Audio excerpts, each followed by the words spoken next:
Let's get started in today's training on how to win more women-owned small business set-aside contracts and more contracts for women-owned businesses in FY 2026. I think it is something that is totally within our control, totally within your control. And I'm going to try to drive down into tips that focus on that. If you're not tracking on this, this is one of the things I like doing is just really understanding the data, understanding the facts. And I thought it'd be appropriate to start off today's training around women-owned small businesses to just really talk about what does that mean, right? Women make up 50% of the population, basically. But women-owned small businesses, they make up 42% of American businesses. Women-owned businesses, they are reinvesting 90% of their income back into the local communities. That's huge. Women-owned businesses generate $2.7 trillion annually to the American economy. That is a massive impact on the economy and obviously all the way down into the community. Women-owned small businesses, they start almost 50% of new businesses in America. In 2019, that number was 24%. 24% of the businesses in 2019 were started by women. In 2024, it was 49% of the businesses were started, new businesses were started by women. These are huge impacts on communities because, again, when these small businesses grow, they hire people and that money is reinvested back into the local community. I submit women-owned businesses, especially women-owned small businesses, they're the backbone and the lifeblood of American businesses. This is a big deal. I said that women reinvest 90% of their income back into the communities. And if you look at the statistics, and everything I'm saying is based on facts, except for maybe a couple of opinions in a minute. But these things I'm saying, these are facts. You can just research them yourself. But male-owned businesses are like 30 or 40% reinvesting back in. And women-owned businesses, 90%. That's why I wrote here that they're the backbone and lifeblood of American communities. That might be my opinion, but I would say it's pretty close to fact, right? And then women-owned small businesses sure as heck deserve more than the 5% that is being set aside out there in federal contract dollars. And that's funny. It's not even being set aside because less than 1% is set aside. Far less than 1% is set aside for women-owned small businesses. But when you think about this, right, I think that that number should be higher than a 5% goal. But I don't personally care about Congress. I don't think they do a good job. I'm not talking about one party or the other. I don't think they do a good job on the Hub Zone program, on the woman-owned program, women-owned small business program. I don't think the federal agencies do a good job on it. They give themselves an A grade, yet the Hub Zone programs never hit its goals. They give themselves an A grade on women-owned small businesses, but barely any small business or federal contracts are going to women-owned small businesses. Certainly a fraction of a percent is going to women-owned small businesses. Anyways, so what I want to encourage you to do is forget about Congress, forget about the agencies, and really think about what can we control? And we can control a lot. I've done this before, and I might talk about it again in a minute here in another slide. But one tip I give for you is that whatever your goal for 2026 is, 10x it. And I got this from my friend Nina, who's in here as well, Nina Martin. And she reminded me of this book, and it just came out last week, and you can connect with her. She is phenomenal. She's somebody who you definitely want to know. But she pointed this book out to me, and one of the main theses of the book was you need to 10x your goals, not just double your goals or grow by 20 or 30%, but really accelerate how fast you're going to grow and massively increase your expectations of what you're going to do. So if you're thinking you're going to be a $10 million firm, go to 10 million. The how comes later. But first off, it starts with having the vision to be so much larger than where you had it. Because if you have the vision here, 10x, then you might fall down to 8 or 9, right? But if you have the 1x, then you're falling down to a fraction of 1. And then the other thing is, it's not about working 10 times harder. We have family lives, right? I think that disproportionately women have more of a family responsibility, but I homeschool my kids. So I'm actively involved. I have a life. I don't want to work harder. I want to work smarter. And there are ways you can work smarter. And hopefully I'll give you some tips in today's training on that. So if you understand that women-owned small businesses rock, that they're the backbone of America, and that they should be growing faster than they are, put women-owned small businesses rock in the chat. Let's start this off by bringing the sunshine into the chat that's not outside in the sky. All right. I'm going to break up today's training into 3 sections because there's 3 steps basically that I'm going to teach you on how women-owned small businesses can 10x what you're going to grow and where you're going to grow to in 2026. First thing we're going to do is talk about having a clear, focused offer. This is vital. People need to be able to zero in on what it is you sell. Second thing is by building strategic relationships, you're going to find far many doors will open up. So I'll talk about the why that's important, and then I'll talk about the how of it. And then finally, I'm going to wrap up with how to push opportunities to women-owned small business set-asides. This is really important. I'll talk about it again in a minute, but you can eliminate more than 97% of your competition if you can push it to women-owned small business set-aside. And I'm telling you, we're not waiting for the government, the contract officers, or whoever to do that. We're going to come with the data and evidence and convince them to do that. They're going to go, oh my God, it totally makes sense. I should set aside a woman-owned small business competition, right? You don't sit there and wait for them to do it. We sit there and make it happen in a cooperative way, but we make it happen. So that's what I'm going to talk about today. If you don't know who I am, my name is Neil McDonnell. I'm the president of the GovCon Chamber of Commerce. I am founder of Call Plan AI. And I want to welcome you to my federal sales training, where I provide tips for success in the federal market. After I got out of the Army, I spent 20 years in the federal market as a government contractor. Since 2018, I've been teaching people like you that government contracting is not a secret. It's just a process. When we follow a process A to Z, we have repeatable, predictable results. This is what I want for you. This is absolutely what I want for you in FY 2026 and calendar 2026 next year. Predictable success. If you're out there and you haven't followed me already on LinkedIn, follow me. Pretty much the only content I put out is content that will help you as a government contractor succeed in the federal market. Also, make sure you subscribe to Government Contracting Success. This is my newsletter on LinkedIn. It is the largest government contracting newsletter on LinkedIn, growing faster than DoD, larger than DoD's newsletter. And it's because the only things I put in there are things that directly help you grow. Again, I'm about federal sales and I'm about your success. Okay, lastly on this slide, just quick mention that tomorrow's training is helping federal buyers find you. One of the biggest problems we have out there with interacting with our buyers is that they can't find us. And so tomorrow is helping federal buyers find you. If you haven't registered on LinkedIn, go do that. Love to have you join me. Okay, I got 21 minutes and a whole bunch of 8 hours worth of content. Let's start off with understanding that in order for women-owned small businesses, and really any business, today's training, I'm focused on women-owned small businesses, but I teach a process that is applicable to every single small business in government contracting. But in today's light, right, in order for women-owned small businesses to have success with federal buyers, federal agencies, and in 2026, you must have a clear, focused offer. A clear, focused offer is one that is just so easy for anybody to understand. I call it a hook, right? So if you've ever heard this term elevator pitch, where you get on an elevator and you got an elevator ride up, and so you've got that much time to convince the other person to keep talking to you or buy what you're selling or whatever it is, right? That's the elevator pitch. But that means you have to get on the elevator to be able to go up. And so somehow you need to be invited on the elevator. Say, all right, come on in. Let's hear that pitch, right? And that's called a hook.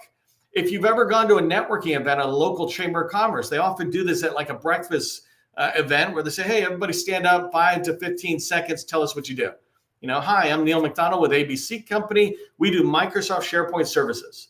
That's the hook, right? And you need to have a clear hook or clear focused offer that people can understand.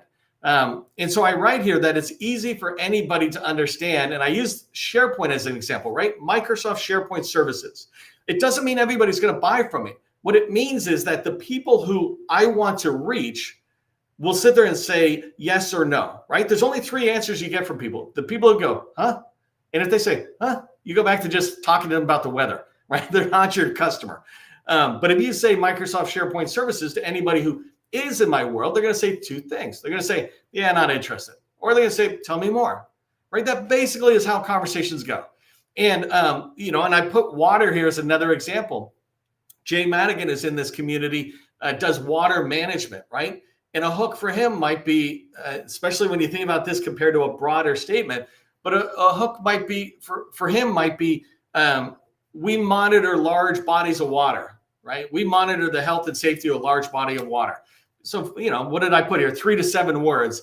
is what I look for. You want something simple. So somebody says that to me, I'm going to go, whatever that is. Right? I don't do anything with water, right? So Jay would instantly know, I'm just going to talk to Neil about the Bears or something, right? And that's the idea of a clear, focused offer, that people can instantly get what you're saying and reject you or accept you, and that's okay, right? Think about a gold mine has dirt and gold. You reject the dirt and you accept the gold. Sales is the same way. You reject the no's and you accept the yeses. You have to have both in order to have a gold mine. You have to have both a yes and a no for you to be doing any kind of sales. If you're doing sales and you're not getting no's, then you're in the wrong. You're not doing enough activity. So, and you should go to play the lottery if you get like three yeses in a row. Something's odd. Okay, so a clear, focused offer. I said clear, right? Easy for anyone to understand. The second thing is it needs to be focused. It needs to be niched down. So in this case, what I was saying is don't sell everything. I ran into a person who was in our community here, and she was selling construction in particular. So it was construction services. In particular, I think it was flooring, walling, or flooring, painting, and elevators or something. And so as we had a conversation with her and she learned, she just acknowledged to herself that the elevator services was her preferred and it was also the most profitable. She started saying that she does elevator services. She focused down from construction, from three types of construction to one. Now, when she goes in and does elevator services, and that's what she's selling, what do? We do elevator services. We do elevator installation and services, right? That clear thing. When she goes in, though, and she's talking to that buyer, then she can expand. I notice those floors are pretty ratty. You want me to replace them, right? I know we just installed a new elevator and we're going to make this part look good, but the rest of the hallways look bad. You want us to put a fresh coat of paint on it, right? You can expand what you sell once you're in a customer. But when you're trying to grow your business, when you're trying to get more sales, more customers, you need to have a clear, focused offer. And focus means really niche down. For me, I said I sold Microsoft SharePoint. I didn't say I sold everything Microsoft. I didn't say I sold software development. I didn't say I do IT or information technology. I said I did Microsoft SharePoint services. One product that Microsoft had was my clear, focused offer. And when you do this, you're able to fight FOMO. One of the problems with us small businesses is that we fear that if we say we only do elevator services or we only do cybersecurity, then we're going to miss out on these other opportunities. And that's not how it works. Those other opportunities and your opportunity, your clear, focused offer, are all rabbits. And if you try to chase 3 rabbits, you're not eating dinner tonight. That's kind of the line in sales. If you chase 2 rabbits, you're not eating. And so niching down allows you to fight FOMO and stay away from all the possible things and just focus on what are you good at and drive towards that one thing. And I already kind of alluded to this, but you have to believe that one thing is going to be a beachhead. So for me, I would use, let me just use Rafa, who does elevator services, right? She gets in with elevators. Now she's a trusted provider to like a VA hospital as an example. And she does do construction, right? She has teaming partners who can do that. So she can expand, but she used elevator services as a beachhead. If you don't understand a beachhead, think World War II and D-Day, June 6th, when we went into Europe, right? The Americans in particular went into Europe, well, I guess with our allies, but we went into Europe, right? We established a beachhead. First you get in, and then you start bringing supplies and tanks on, and then you can go farther inland into Europe. Well, we did the same thing in sales. We just get an opportunity, and then we push farther in. So you have to believe that if you niche down, your clear, focused offer is niche down, that it will serve as a beachhead for you, and you will be able to grow within that customer to wherever you want to grow. But the first thing is to get in. All right, so do me a favor really quick. I don't know if some of you are already doing this, but write down, what is your clear, focused offer? If you just have, 3 to 7 words, what is your clear, focused offer out there? And I'm trying to see if some people did it. Like here, Barbara writes, we do all things cybersecurity and CMMC compliance. I would challenge Barbara softly that cybersecurity is too big. Do you do offensive cyber where you attack China? Do you do defensive cyber where you're protecting against China? Do you do risk management framework, ATOs? Do you do information assurance, which is basically for everybody else, it's cybersecurity on software or something? So there's all sorts of things in cybersecurity. And if you say I do all cybersecurity, you won't be able to tighten down into whose door to knock on, et cetera. Barbara, thanks for letting me use you as an example there. But that's a perfect one, right? I do like Lisa's where it's forensic accounting. I'm assuming to anybody in her world that would make sense immediately, right? It's like, oh, don't talk to me or talk to me. But forensic accounting and fraud examiner, that stuff it seems to me, and I don't know what it is, it rings true. Like I can guess, right? So somebody who she's actually targeting will get it in a second. All right, so write down. I want to look at those later and see what's there. Land and expand. I like that, Brett. Okay, so the first thing is have a clear, focused offer. I should have put somebody write that in if you haven't done that. Put clear, focused offer in the chat.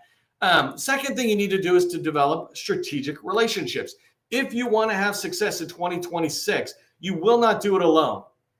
You will do it with strategic relationships. In sales, especially in government contracting, for 20 years as I was a small business owner, I heard this myself, right? It's not what you know, but it's who you know. It's not what you know, but who you know. And I would modify that a little bit to sit there and say, well, it's not who you know, but who knows you, right? They say that people buy from those they know, like, and trust. And so when I say modify it to who knows you, it's important that they know you more than you know them, right? And that's about visibility. I talk a lot about visibility in many other trainings, but fundamentally, visibility is being findable by the buyer when they're looking for you, and attractive in the sense that if they're looking for forensic accounting and they come in and they find Lisa, I think it was, they see her marketing blurbs and it all reinforces that. That's attractive, right? That other material, it doesn't say, oh, we do taxes and we do this and we do IT and whatever, and we install ERP programs. It's just too crazy. I was looking for somebody who's expert at forensic accounting. And so that's when you're being visible, you want to be findable for it and then attractive on that. And so this comes down to, as you're building relationships out there, you can build some relationships that are strategic relationships. And I can't remember if I did it here. I didn't. So I'll just tell you really quick that there's a difference between your network and relationships and strategic relationships. So your network's people you meet at a conference, the people you meet inside of here, right? You're in my network, I'm in your network. Thanks for putting clear focus offer in the chat, everybody. I saw that. You're in my network, right? We're all in a network. Some of us talk more together. And so, we have a relationship that we have developed. Maybe we've teamed on a couple of opportunities together. That's still not a strategic relationship, which I'll get to in a second. That's just relationships. What I want you to watch out for is that sometimes networking, talking to a lot of different people, maybe even working on some white papers together or something, I call that constructive procrastination. You're doing stuff that seems like it's appropriate and helpful, et cetera, but it's not what needs to be done. So it's not that it should not be done. It's that there should be something else that is being done first. And what should be done first is for you to develop strategic relationships with other companies, other people who have a mutual commitment to success or a commitment to mutual success, right? And what this means is both sides are actively trying to grow the other company, right? You're very involved. You have a joint pipeline, right? It's just spreadsheet or something, but you're coming together, you're talking. You're meeting every 2 weeks. That's a strategic relationship. And think about your personal life. You can't have that many friends, not that many close friends, right? You can go to a ball game and see a whole bunch of people or something, go to the bar, go dancing. There's all my friends. Sure, they're my friends, but they're my friends there. But I don't share a lot of my, intimate details, my feelings about life or all that. That's too heavy, right? It's too deep to do with more than just a small number of people. For personal relationships, that number is like 5. For business relationships, you can expand it out to what I say is 8 to 16. If you're brand new in government contracting, if you're brand new in building relationships and interacting with people, make that number closer to 8, right? And it should be 8 small businesses. But if you are more experienced, like me, I could easily handle 24 strategic relationships. If I was nothing but a business developer for your company, I could handle 24 relationships because I would meet once every 2 weeks for 30 minutes with those people. And maybe I'd spend another half hour on that strategic relationship, right? And so with 24 people, that's 12 hours. 12 hours every 2 weeks or 24 hours with that extra that I did. But out of an 80-hour window, that's 24 hours. What am I doing the rest of the time? And again, remember, if I'm a business developer or capture person, salesperson, then the rest of the time I'm working on my pipeline and talking to the government. Even working with these people, I'm not spending all my time talking to them. We walk away with action items. We're doing stuff for each other to come back every 2 weeks and say, hey, I moved the opportunity along this way. I said I would talk to the customer. I said I would go find this information, right? And whether I had those strategic relationships or not, I'd still be doing those activities because these opportunities are ones I would want to pursue. Anyways, it's really important to understand that strategic relationships and how they work. And I've done at least 50, probably closer to 100 trainings in the last few years that are on how to build strategic relationships. It is such a vital thing. I literally stood up Call Plan AI to build that, which I'll talk about another time, right? But strategic relationships, here's the way to think about it, especially if you're just getting started and you've got a good core competency, that clear focused offer that you have. If you have that and then you build strategic relationships with 8 different companies, and these companies should be big enough that they can easily accommodate whatever kind of revenue or size share of the opportunity you want to go after. If you do that, you basically have increased your company's sales team by 8 people, by 16 people, because those people are looking out for opportunities. Does that make sense? Those people are looking out for opportunities that they like. And because they have a strategic relationship with you that you're managing for both of you, because they have that, they'll be bringing these opportunities back saying, hey, what do you think of this, Jane? Does this opportunity fit in with you guys? I think it does, right? And if you pick the right strategic relationships, more likely their opportunities are all going to have some fit for you. You don't pick somebody in construction if you're cybersecurity, right? You pick somebody who's in IT, who's in, and while you're in cybersecurity, then the chances of you aligning fit really well. Okay, so one last thing I put here is that strategic relationships, you want to aim for 16 of these. For each individual who's full-time dedicated to sales, like business developer, capture, et cetera, you can easily manage 16 strategic relationships. That's a time management skill you just develop, but when you do, it will rock your business in a positive way. There's 3 types of people you want to be building relationships with or organizations, right? Small businesses, large businesses, and federal agencies. You want to build relationships, strategic relationships with people in there. So an example is if I was doing SharePoint still, I would be building and say I want to get in the Navy. I would find people in PEO digital, like the program manager, deputy program managers. I would find whoever's in charge of this thing called flank speed, which is basically what the Navy calls SharePoint, and I'd get in. It might take a little bit of time for me to find them, but then I will build a strategic relationship. Again, I talk about how to do that in many different ways. And for small businesses and larges, I would do the same thing. I would be coming in, trying to figure out how can I identify them and then build that relationship. That is a vital thing you want to plan out right now for the next couple of months. You go, I'm going to build strategic relationships. So going into 2026, I have solidly established strategic relationships that will lead to my success in 2026. Okay, so really quickly, I wanted to thank our sponsors for today's live. I really appreciate when they are supporting me. I've been doing this a long time, since 2018, and the lives I've been doing the last 3-4 years. I'm coming up to close to 1,000 lives, and having sponsors support me is a big deal on there. So thank you to Graham Inc. They do staffing and recruiting services. In particular, they also do American Sign Language services. If you know anybody who needs ASL services, reach out or remember Graham. Steel Toe does CMMC and cybersecurity support. If you're looking to work with DoD, you're definitely going to need to talk to somebody about CMMC, and Steel Toe is standing by.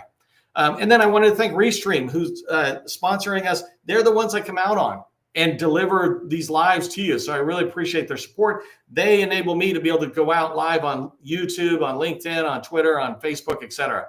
And then my own company, Call Plan AI. I never have enough time to talk about it, but if you're looking to start and build relationships and you really want to succeed there, check out www.callplanai.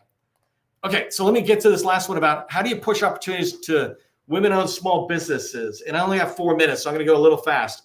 But I got a ton of training on this. First thing I want to say is it's really important to reduce competition. If you can push an opportunity that you love for your company and push it to a woman-owned small business set aside, you have just reduced the competition by 97%. I put here that there's 960,000 small businesses as of August 17th. That was yesterday. 360,000 small businesses. Of those, only 9,700 are SBA certified. And when you push this to woman-owned small business, only those 10,000 firms now can compete. Imagine 97 people in a room and the government says, hey, 100 people in a room and the government says 97 of you leave. Now you got three people, you and 2 competitors. That's a good day. I'm going to skip the other part. The other thing is I want you to remember if an agency is not hitting its goal, if it's not even near hitting its goal, then it's never going to hit its goal until somebody forces it. Don't go knocking on their doors if you're trying to get women-owned small business set-asides. They could be good for something else, but they're not good for that. Instead, go to USA Spending, go to fpds.gov, go in there and find out which which agencies are awarding the most set-asides to women-owned small businesses. They're actually doing women-owned small business set-asides. Like that's the competition type. You want to find out what those agencies are. I just did a post this morning that listed the top 10. Army, I think Army, Air Force, Navy kind of thing, right? Missile defense, in State Department was up there, and TSA, I think, was in there. So find the agencies that already have contracting officers that believe in women-owned small business value and are showing that belief by setting aside contracts, because you don't have to convince them to use a woman-owned small business set-aside. You just have to convince them that 2 or more businesses will show up with qualified proposals that they could award to. Okay, understand how a set-aside is done. This is going to be really fast. But set-asides are not, forget about that rule of 2 and things like that. I know people talk a lot about it. That's policy. The way it actually works is a contracting officer is not setting anything aside to anybody unless they're sure that they'll be able to award a contract. Because if they can't, they have to recompete the whole thing, right? And so even with small business, no tags, but just small business, contracting officers worry about it. It's like, if I award this, will a small business be able to support it? Right? So it's our job to show up and make sure they understand this. And this is why I say that I do it somewhere else, and I'll talk about it more, but you need to have a cohort of 20 small business, women-owned small businesses that you work with that are all in similar space as you that agree to go after RFIs together. You don't actually even work together. You just say, hey, here's an RFI. Let's go after it. I did this with the HubZone program and was able to push $3 billion more in one single year to HubZone programs or HubZone businesses just by getting them to work together. So it's a big deal. But if you understand how the approach works, it starts with market research, the sources sought, right? The government needs to get enough sources sought responses in order to have confidence that they should set it aside and that they will get enough proposals that they can weed out the non-compliant ones and still have compliant good ones to award a contract. So those are the 4 steps. Okay, so the last bullet I had here, and I apologize, I'm going so fast. I'm definitely going to come back on this slide and just do a whole training on it. But ask for women-owned small business set-aside only. If you're going in and trying to get something pushed to set-aside, women-owned small business set-aside, don't go or 8A or SDBO. Pick one and dive in. If you give them 2, then you might as well not even have asked for them to set it aside. It is about getting more women, small businesses to respond and to a sources sought. When enough people respond to a sources sought notice, the contracting officer will have the data and evidence to feel comfortable to award to a woman-owned small business. All right, I'm in danger of actually going over time, but here's what I want you to remember. Lock down a clear, focused offer. Build 8 strategic relationships at least that will lead you into 2026, and build a cohort of 20 other women-owned small businesses in your space. When you do these 3 things, you will massively increase your chances for success in 2026. Hey, just remember, government contracting, it's not a secret, it's just a process.